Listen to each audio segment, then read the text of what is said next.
We got some new bearings, a seal installer kit, wheel seals, bolts, lock nuts. Doing a wheel bearing on the rear of this Dodge truck. First you pull the flange off, take the whole axle out. You got a safety pin, a lock nut. You gotta take the caliper off, gently lay it to the side. Now we can take this bearing out, front bearing.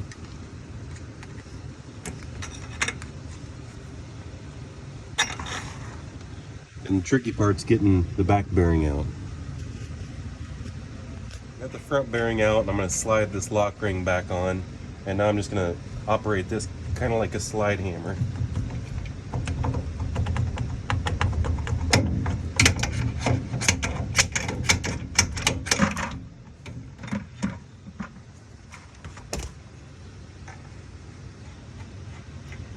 That bearing ate that thing. The hub up. Now we're going to take the lock ring back off. We got the old bearing. Oh, let me see the inside of that. That's the one that's got part.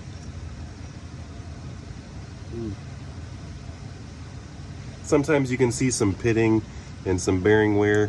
A lot of times you won't really hardly see anything.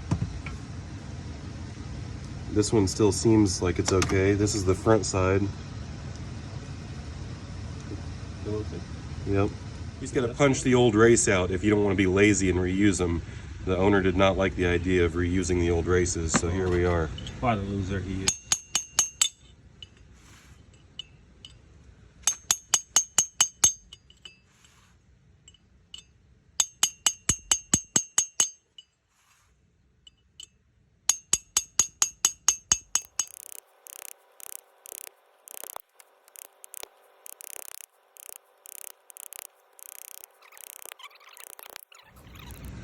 We got the races in with the included race bangers. Now it's time for the bearing. You don't have a press. That's what it's for. And an 8-pound hammer. Is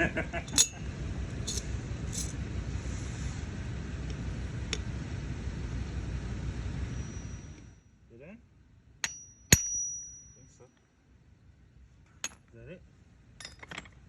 Are they supposed to be sticking out like this little stuff?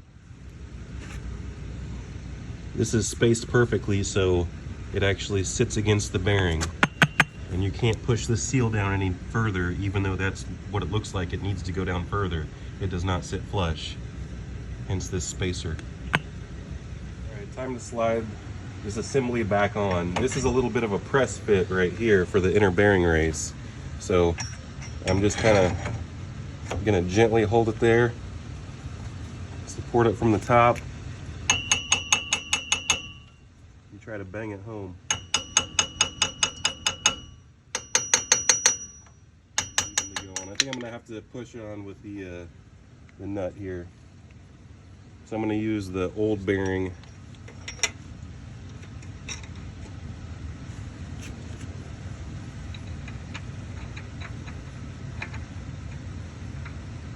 What's the other bearing? Oh, the front bearing's already in there, right?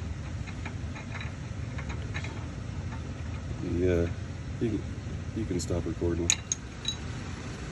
I'm gonna go back and forth on this ring, and then you don't actually want to tighten the ring. You just want it to where it's just slightly in the snug range, and it will break in just a little bit. You should be able to easily spin this assembly.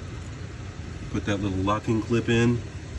Now it's time to slide in the new axle with the paper gasket, and then we'll put the rotor on and button up the caliper.